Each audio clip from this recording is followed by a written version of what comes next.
Good evening, everybody. Welcome to Prog Monster. My name is Murph, and I am the host of this show, a show dedicated to progressive rock and other forms of rock music.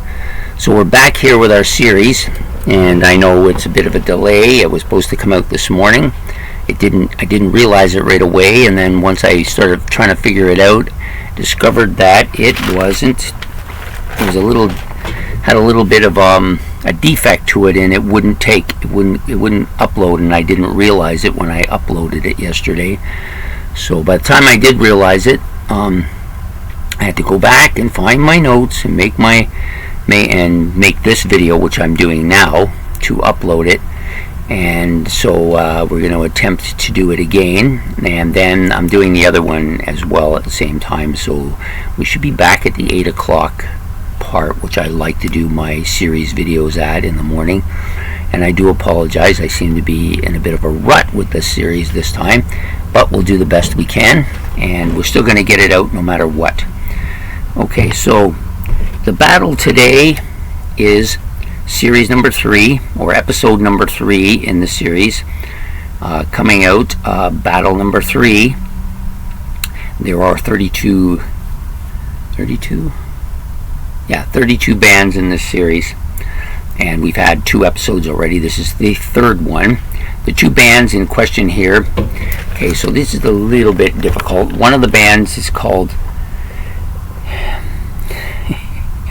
either Gnidrolog or Gnidrolog, however you want to pronounce it. It's not really a word. What they did is they took their last name, the Colin and Stuart Goldring, and they manipulated and turned it around and changed it and added a letter to make this song, make this thing. So it really doesn't mean much. It's kind of silly, actually, but at any rate, the album Lady Lake is the one we're doing with them. Was released in 1972 on the RCA label. This band only had 2 albums initially. I think they've done a couple of albums later on when they kind of, I think, got back together, which is a lot of bands are doing that because they realize there's some money to be made here doing something they like to do. So it didn't work out too well initially, but it seems to be working out better for them now. So there are, and their challenger, of course, is a Canadian guy.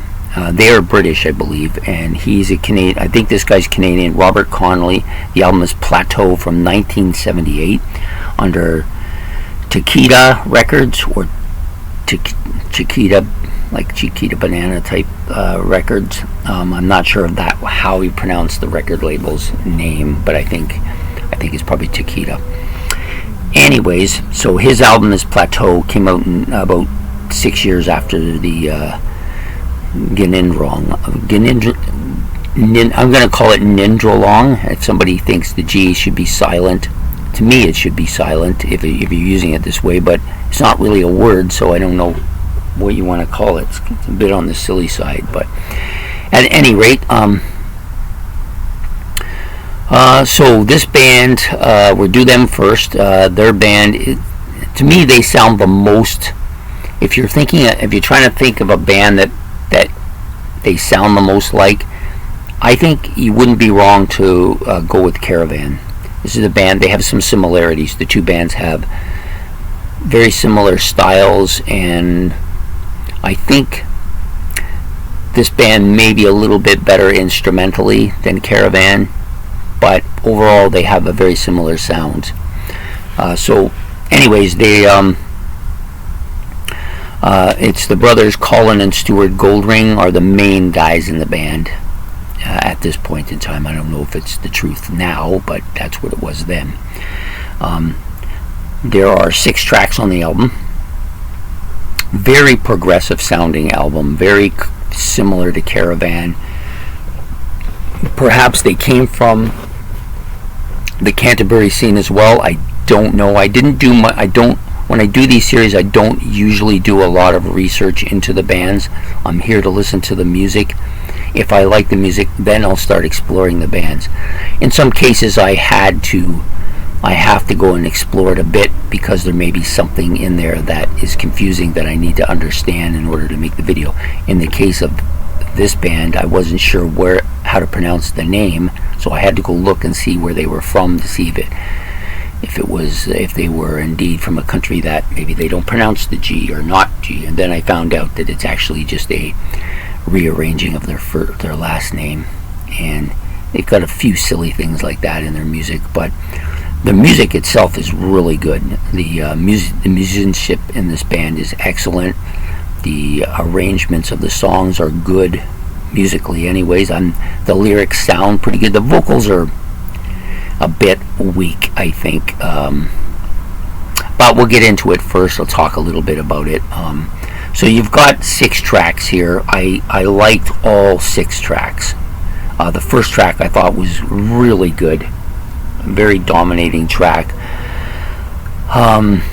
Yeah, some nice flute in that track, a nice pastoral sound overall.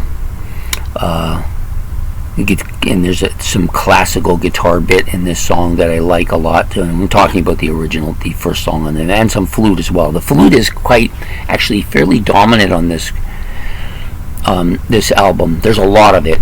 It's not forward, like it's not dominating in the sense that it's is the thing that you hear and it overshadows the rest of the music. It's not that way. It's just there's a lot of it, and I think it's quite good too. I don't get a Jethro Tull feel from the flute, which is normally what I get from flute on rock, but I don't get that here. I think it suits the music very well. It's not too forward is the word I'm looking for, but it is quite extensive on the album. The vocals again, so the vocals are the bit of the weak part on this album. Very British. He's got a real British tinge to his vocals, and they're not really all that spectacular. They're kind of, it's like he's singing because nobody else wants to. And it's not that he's a bad singer. He's okay, but I don't think of him as kind of reminds me a bit of Camel, where you have a guy who's singing who maybe not really a singer, but is doing a decent job. That's I guess the best analogy of it. So what else can we tell about this? This album does have some twinning vocals. There is a little bit of that. It's better. I think they're better when they do the twinning vocals than they do with just the one single vocal, but it's not that dominant either. It's not, you're not going to ever confuse them with the harmonies by Styx or anything like that. I love the opening track. I think it's really good.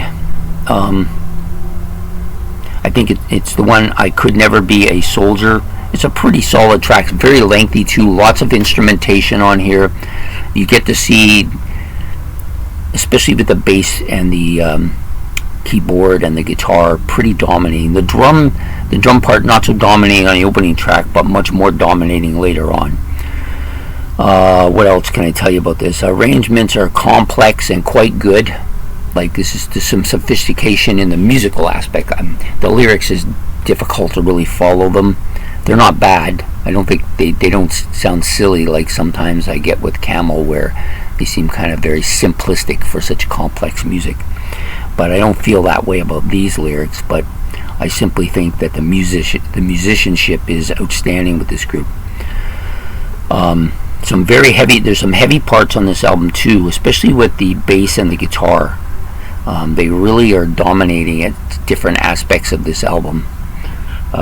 Some nice horns that are complementary, but there are some quirky parts to their music too. Like some of the tracks, like their second track, has a bit of a quirky sound to it, but it's still good. It's just doesn't sound so smooth. It almost sounds like there's things added in there that kind of don't fit, but not a ton of it, but there's a little bit of it. The third track, which I don't think I made a note of, I didn't, so we'll skip to the fourth track. So the bass is very dominant with this band, especially on this track, and the sax is good here. It's a bit of a quirky sound, but it's still a really pretty solid, and it gets heavier as the track goes along too, and that's the title track of the album, called Lady Lake. I do like this quite a bit. what else is on here that I should talk about? Okay, the piano, there's a piano track too where it's pretty methodic piano, very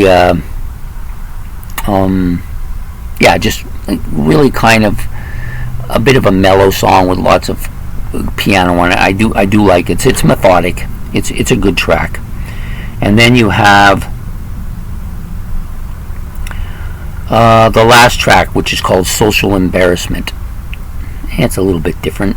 It's a bit of an odd tune, some sound. The vocals are higher than the other songs. It's like he tried to go up in his pitch a bit. It almost sounds like he's straining a bit on it, but it's not terrible. It's like, I mean, he's probably edited it and it sounds a lot better than it did when he sang it originally. And it's a much heavier track than a lot of the other tracks. So they go between this kind of pastoral sound all the way to a much heavier kind of I wouldn't go and call them Rush or anything like that, but definitely a heavier Genesis sound, like some of the like the Knife or something like that. They do have some heavier stuff like that. So that's it for Gnidrolog or Gnidrolog, whatever you want to call it. You know who I'm talking about. So then they're up against Robert Connelly's Plateau, which came out in '78. This album is very different. I don't find them very similar at all. This has a kind of almost lot more keyboards on this. I don't believe there's any keyboards on the Gnidrolog. There may be some, but it's very subdued and very hintish. There's not a lot of it. This album is dominated by that. I think this is also a concept album. They're attempting to tell a story here, and the story, I'm not really sure what it is. I didn't really listen to the lyrics intently. I'm basically doing a once over to try and see if I like it or not. He does do some vocals here, but he also does some voice talking, so where he's kind of narrating a bit. Some bands like to use that, and he does that in the initial opening track. And I believe this has 6 tracks on it as well. The drums and the keys on the opening track are very methodical. There are some similar sounds to this album as you might get on a Pink Floyd guitar part. The guitar part, anyways, is kind of Pink Floyd-ish. Not overly, but there is a hint of that there. Lots of odd noises. This is another thing that kind of fits that Floyd-y theme. The second track is more of an acoustic part, guitar part, with a couple of female vocalists here. The lead female vocal is very close and her clear. She's a soprano, definitely high end, and with some lots of synth feeds here. And then there's a kind of a twinning part too, where they have a couple of females. I don't know if there's 2 different females or they've just overdubbed her voice twice. I'm not really sure. I would think there's 2 females, because usually even if you overdub and one sing and she does a little higher voice on this one or a little lower voice on them, it sounds like the same woman. This one, they don't sound the same, so I think it's probably a second female voice. Yeah, and there's a kind of a keyboard sounding part here that sounds like it's being fed through maybe a synthesizer or a computer generator of some kind. The third track is much more methodic, a lot heavier on the keyboards. There's some Hammond organ here that's kind of dominant, and there's a little bit more of that voice talking that he did in the first track as well. And the story, of course, is continuing along here. Then you get the fourth battle, which is the Battle of Gomorrah. This is an instrumental dominated opening by Hammond organ and piano, and lots of keyboard solos on this particular track. This was the only track on either of the albums that I really didn't like. I didn't care for it, but it was on the album, so I listened to it. The fifth track is more subdued, got a male vocals, a lot more talking, like again that part that we talked about in the earlier songs.